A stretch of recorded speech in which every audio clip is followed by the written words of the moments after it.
tugas penggerak modul kan kita sekarang sudah sampai di modul 1 itu kan budaya positif kan. Salah satu tugas aksi nyatanya itu guru cara penggeraknya menjelaskan atau mensosialisasikan kepada rekan guru pemahaman yang sudah didapatkan selama modul 1 budaya positif.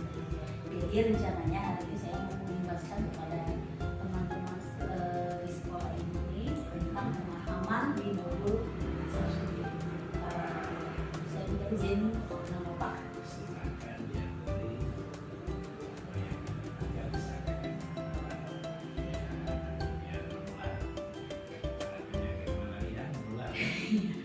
Ini ilmu yang menular. Iya, harus diimbaskan Pak ya. Ilmu yang menular supaya kawan-kawan termotivasi dengan baik dan bisa menerapkan di kepada ya. Makasih Pak ya atas izinnya.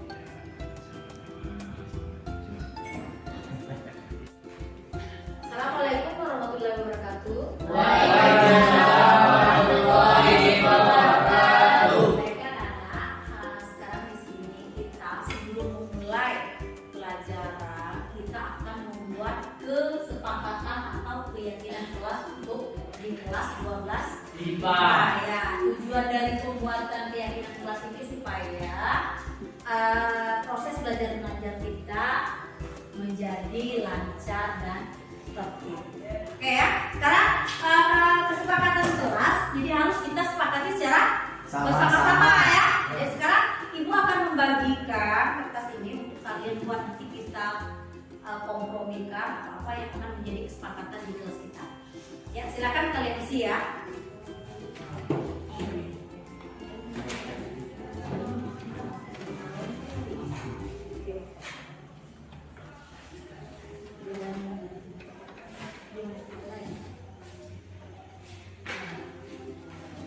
Silakan diisi, nanti kita sepakati bersama.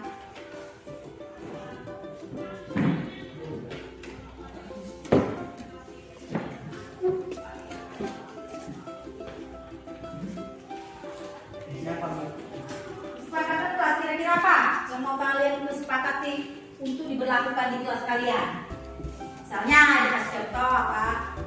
Tidak datang terlambat. Lagi kejujuran, apalagi kalian coba nanti kita sepakatin sama. Kalian tulis dulu, silakan ditulis apa kesepakatannya. Nanti kita sepakati. Tulisan. Iya, nanti kita kumpulkan di papan tulis. Silakan diisi ya, silakan. Kenapa malu? Satu aja Bu, terserah. Boleh, lebih dari satu boleh.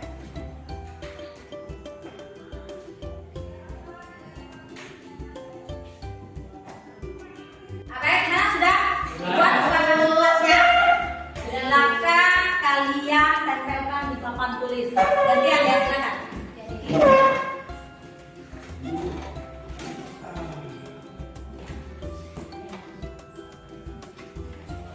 Oke, lanjut.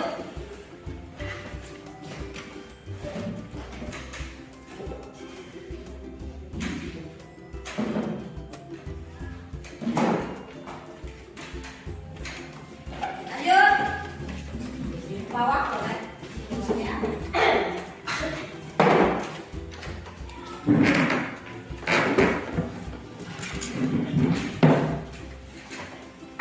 Selesai semua?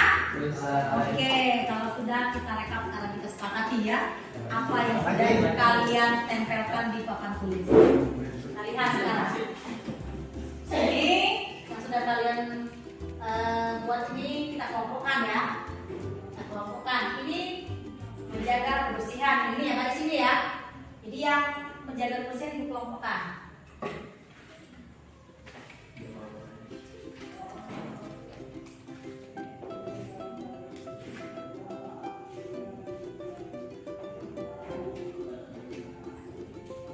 Oke, bagaimana untuk kesepakatan kelas kita yang pertama menjaga kebersihan? Apakah disepakati?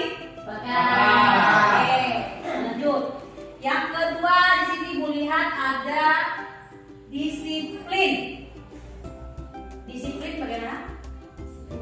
Ya, disiplin. Mau lebih teruskan lagi ke mana disiplinnya? Jangan ada terlambat. Tidak datang terlambat. Ya. Merah. Kita sepakat ya? Ya. Tidak datang terlambat. Oke, ini yang disiplin. Kemudian ada gini yang disiplin. Kita kelompokkan dulu. Nah, sudah buat kesepakatan kita. Kita lanjut yang ketiga di sini. Dari jawaban kalian ada kejujuran, ini jujur. Yang ada jujur juga. Nah, jujur. Kejujuran, sepakati? Kejujuran.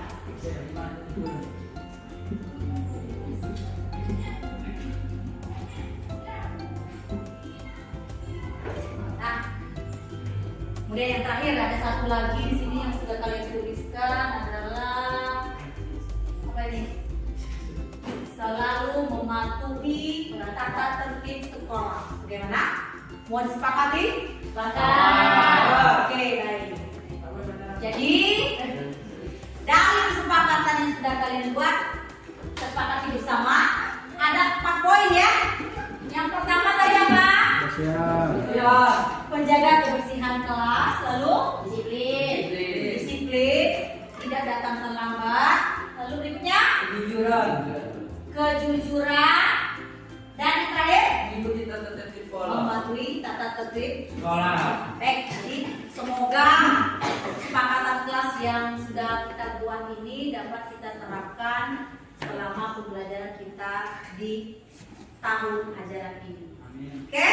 Oke. Terima kasih.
Assalamualaikum warahmatullahi wabarakatuh.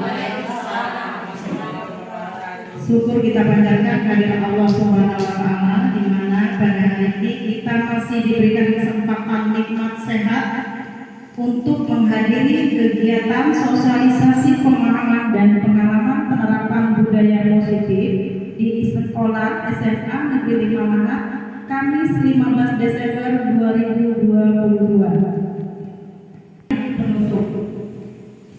Marilah kita buka acara sosialisasi ini dengan membacakan basmalah. Bismillahirrahmanirrahim. Untuk kegiatan yang kedua yaitu pemaparan, pemahaman dan pengalaman penerapan budaya positif di sekolah sesuai dengan modul 1.3 oleh pemateri Ibu Endang Purwati SPD. Kepada Ibu Endang kami persilakan. Bismillahirrahmanirrahim. Assalamualaikum warahmatullahi wabarakatuh. Yang saya hormati Bapak Kepala Sekolah Sma Negeri 5 Lahat, Bapak dan Ibu rekan guru SMA Negeri 5 Lahat. Pertama-tama marilah kita panjatkan puji dan syukur kehadirat Allah Subhanahu wa taala. Karena pada hari ini kita masih diberikan kesehatan dan kesempatan sehingga bisa menghadiri acara sosialisasi pemahaman dan pengalaman penerapan budaya positif. Salawat serta salam dan limpah kita panjatkan kehadirat Allah Subhanahu wa taala karena atas rahmat dan ridho-Nya pada hari ini kita masih bertemu di ruangan ini. Semoga syafaatnya menyapa kita hingga akhir nanti. Amin ya rabbal alamin. Pertama saya ucapkan terima kasih atas kehadiran Bapak dan Ibu guru semua pada kegiatan sosialisasi pemahaman dan pengalaman penerapan budaya positif. Adapun tujuan saya menghadirkan Bapak dan Ibu guru semua di sini adalah untuk menyelesaikan tugas aksi nyata modul 1.4 yaitu budaya positif, di mana ini merupakan tugas guru calon guru penggerak. Jadi di sini saya akan mencoba mengimbaskan apa yang sudah saya dapatkan pada modul 1.4. Tapi sebelumnya saya mohon maaf, di sini saya bukan menggurui, tapi kita sama-sama sharing pendapat mengenai budaya positif di sekolah kita, khusus di SMA Negeri 5 Lahat ini. Hebat, mari belajar bersama, berkolaborasi, saling mendukung demi mewujudkan budaya positif di sekolah kita tercinta.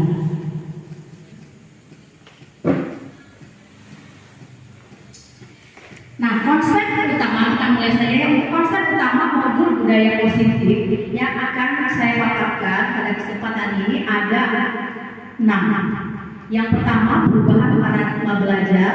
Yang kedua, disiplin positif. Lalu yang ketiga, kebutuhan dasar manusia. Yang keempat, motivasi perilaku manusia. Yang kelima, posisi kontrol restitusi.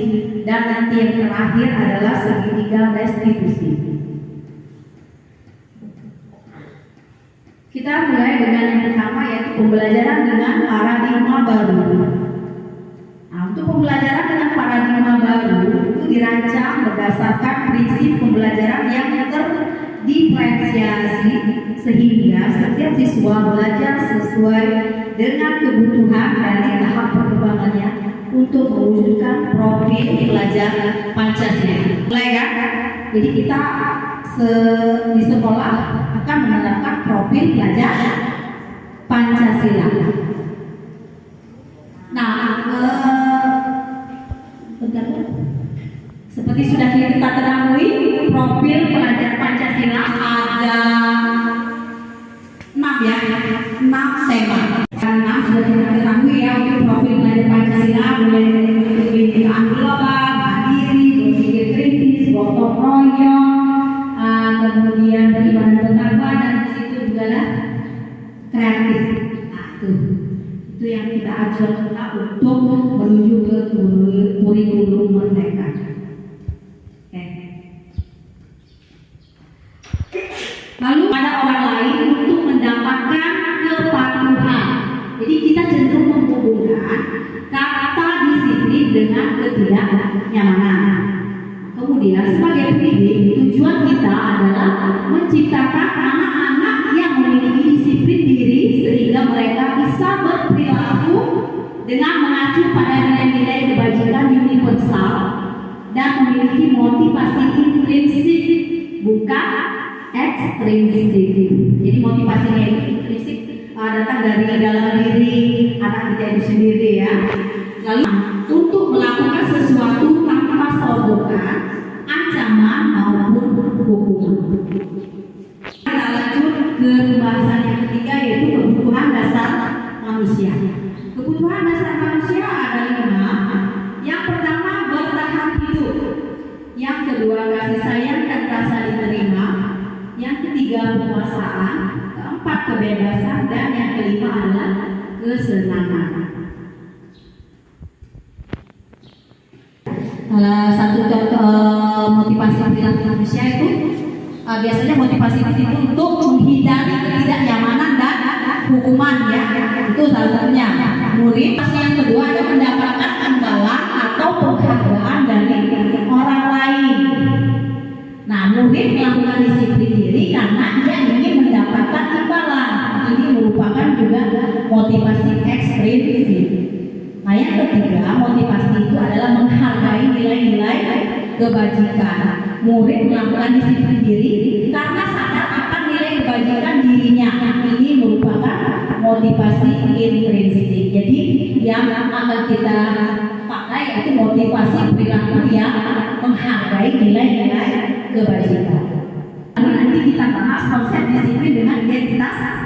sukses.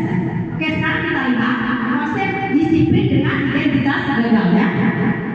Nah, untuk konsep disiplin itu bisa penghargaan tentunya, bisa juga hukuman. Nah, diri. Nah, itu kalau hukuman. Sekarang kita lihat kalau dari segi penghargaan. Penghargaan itu kalau konsep disiplin itu bisa menjadi tidak efektif. Itu kalau identitas yang gagal ya. Yang pertama tidak efektif, kemudian bisa merusak hubungan atau sifat diri. Yang ketiga mematikan kreativitas. Yang keempat menghukum dengan sistem ranking dirinya. Selanjutnya kita bahas untuk konsep disiplin dengan identitas sukses. Nah, di sini untuk konsep disiplin dengan identitas sukses itu kita ada yang namanya konsekuensi dan restitusi. Nah, selama mengikuti pelatihan jangka pendek biasanya, lalu perlu monitoring berkelanjutan, stimulus atau respon, kemudian murid menghormati peraturan, lalu kehilangan waktu untuk merenungi kesalahan. Sedangkan yang namanya restitusi itu setelah kita terapkan konsep disiplin restitusi, nanti murid bertanggung jawab untuk perilakunya, lalu fokus pada pemecahan masalah jangka panjang, murid menghormati dirinya dan orang lain, teori kontrol, dirinya memegang kontrol, lalu murid bersemangat memperbaiki kesalahan. Kita akan fokus ke konsep disiplin dengan pendekatan restitusi. Itu adalah sebuah cara menanamkan disiplin positif pada murid. Kita lihat dulu pengertian dari restitusi itu sendiri ya. Restitusi adalah proses menciptakan kondisi bagi murid lebih luar. Ini merupakan pendapat dari dosen 2004. Lalu untuk konsep restitusi ini sendiri ada ciri-cirinya ya. Yang pertama, ciri-ciri restitusi itu bukan menebus kesalahan, namun belajar dari kesalahan. Yang kedua, memperbaiki hubungan. Yang ketiga, tawaran bukan paksaan. Yang keempat, menuntun untuk melihat ke dalam diri. Yang berikutnya, mencari kebutuhan dasar yang mendasari tindakan, lalu fokus pada karakter bukan tindakan, dan terakhir menguatkan pada fokus pada solusi. Nah, sekarang kita lihat perbedaan contoh kasus ya. Contoh kasus siswa sering tidak mengerjakan PR. Nah, kita lihat dulu. Jadi jelas nanti bedanya antara hukuman, konsekuensi dan restitusi. Contoh kasus itu siswa tidak mengerjakan PR. Biasanya kalau dalam hukuman itu guru menghukum siswa tersebut, misalnya ya, hormat bendera selama 10 menit. Salah satu contoh itu berarti hukuman ya. Kemudian guru marah dan murid menjadi, biasanya guru memberikan konsekuensi untuk mengerjakan PR-nya saat istirahat atau dikerjakan sebanyak 3 kali lipat. Itu contoh konsekuensi. Dan yang ketiga, restitusi. Nah, pada restitusi ini guru menanyakan keyakinan kelas atau dirinya dan membantu siswa menyelesaikan masalahnya. Kemudian guru terbuka dan siswa menghormati dirinya dan orang lain. Jadi nanti pada saat restitusi kita di dalam kelas itu, sebelum pembelajaran dimulai, orang-orang tahu ajaran, kita membuat kesepakatan atau keyakinan kelas bersama siswanya. Inilah yang merupakan acuan kita untuk melaksanakan restitusi ini. Oke, kita lanjut. Sebagai teman, kemudian sebagai pemantau dan sebagai manajer. Mana Bapak Ibu kira-kira dari 5 posisi kontrol restitusi ini yang mana kira-kira sudah diterapkan pada anak murid? Yang mana? Yang kebanyakan yang mana? Menghukum ya. Menghukum secara langsung. Semoga setelah adanya sedikit bicara ini kita jadi tahu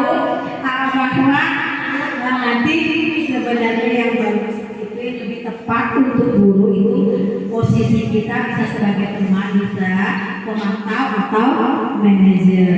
Karena biasanya untuk berhubung dan membuat rasa bersalah itu bersifat negatif. Oke, kita lanjut.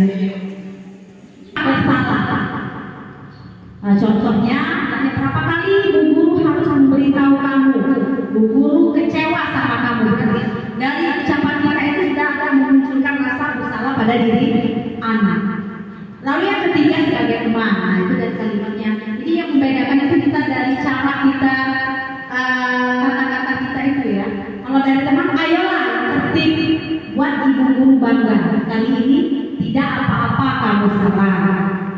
Restitusi tadi ya. Lalu sebagai pemantau, contohnya, kamu sudah melanggar apa peraturan dan konsekuensinya. Itu berarti posisinya sebagai pemantau. Dan yang kelima kita sebagai manajer. Apakah kamu tahu kesalahanmu?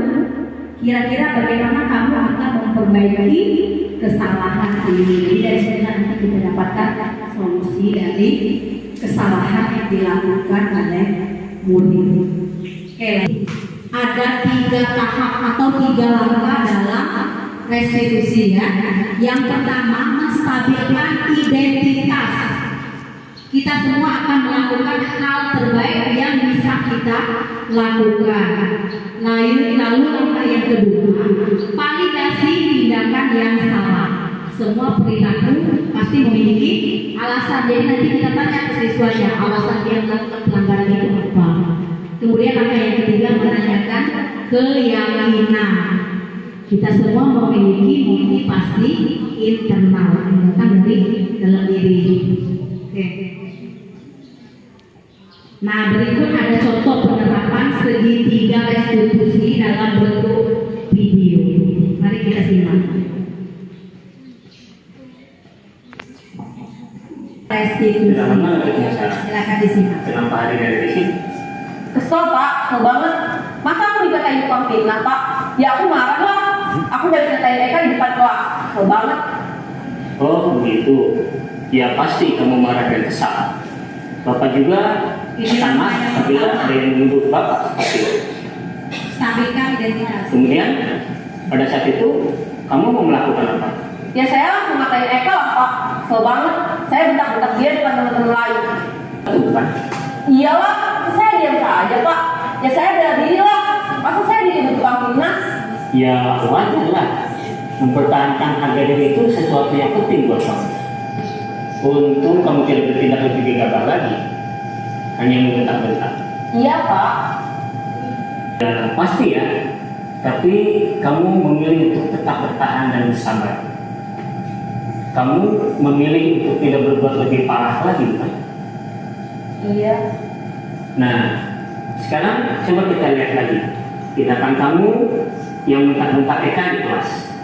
Tindakan kamu itu kira-kira sesuai dengan keyakinan kelas atau prinsip kamu tidak? Enggak lah Pak.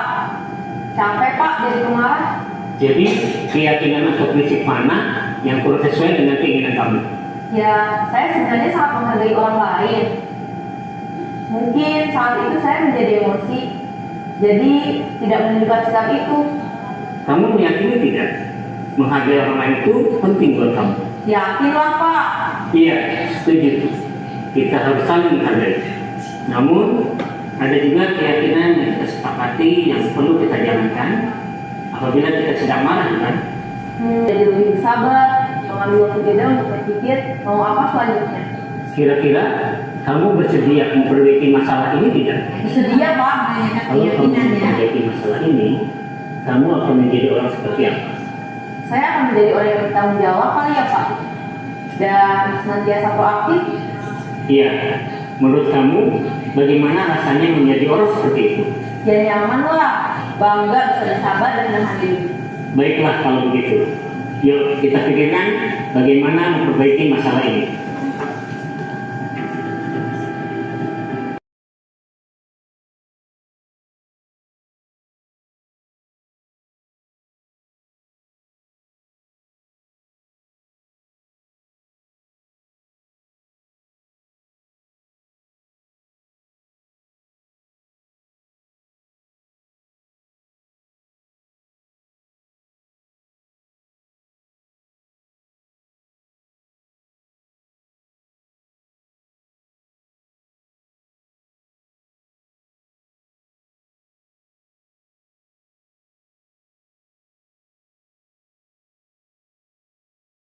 Assalamualaikum Bu.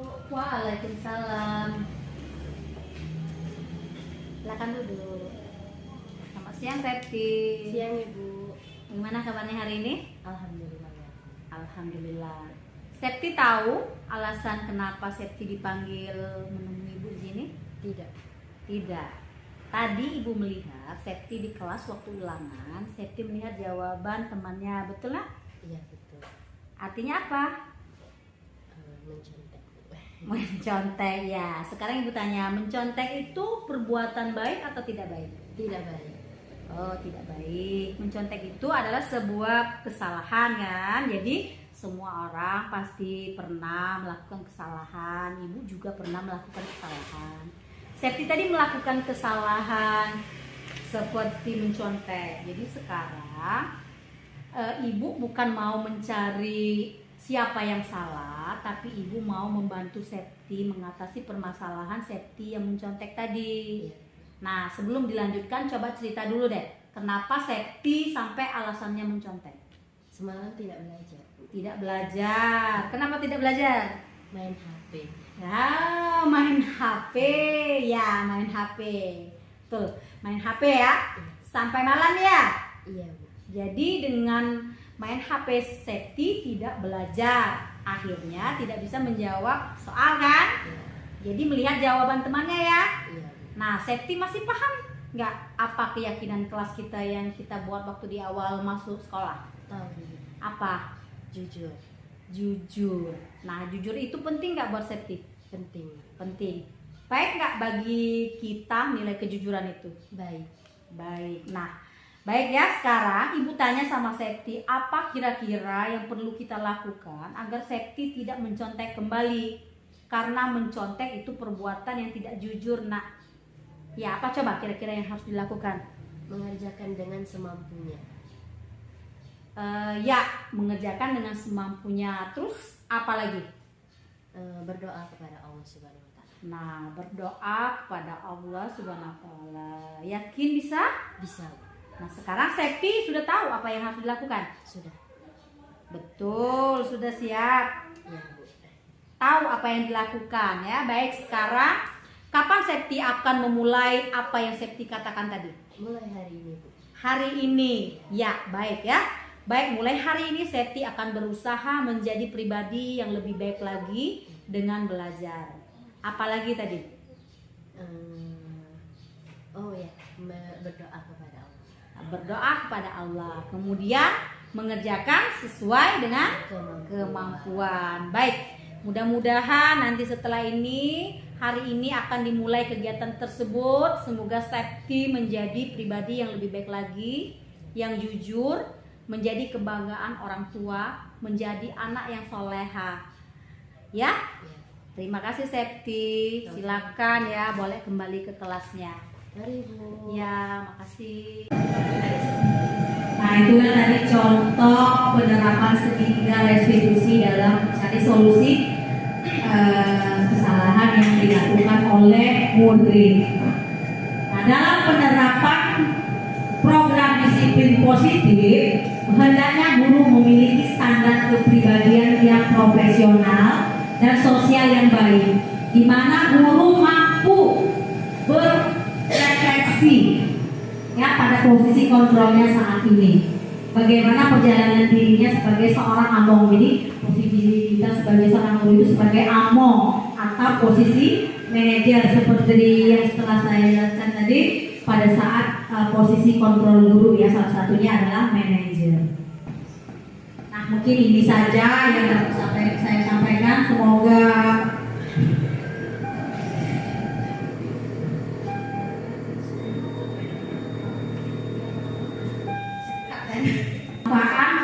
dapat mewujudkan pelajar berprofil Pancasila. Salam merdeka belajar.